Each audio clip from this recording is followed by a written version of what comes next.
एहसन इकबाल का कहना था कि दहशतगर्दी के खिलाफ जंग अमेरिका को खुश करने के लिए नहीं लड़ रहे। कौम मुत्तहिद है। अगर किसी ने पाकिस्तान पर मैली नजर डाली तो कौम सीसा पिलाई दीवार बनकर दिफा करना जानती है। हम दहशतगर्दी के खिलाफ जंग कायदे आजम मोहम्मद अली जिन्ना के पाकिस्तान को हासिल करने के लिए लड़ रहे हैं।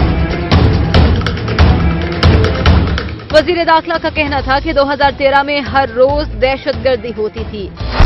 आज पाकिस्तान ने दहशतगर्दों पर चढ़ाई की हुई है।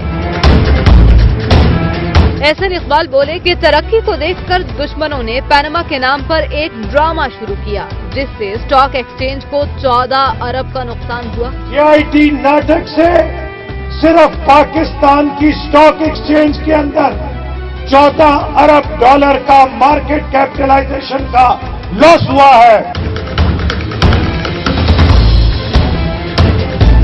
लीगी रहनुमा ने प्रेस कॉन्फ्रेंस में PTI को भी शदीद तनकीद का निशाना बनाया। बोले कि इमरान पहाड़ियों पर चढ़कर सैर करते हैं। अगले साल KP में भी नून लीग की हुकूमत होगी।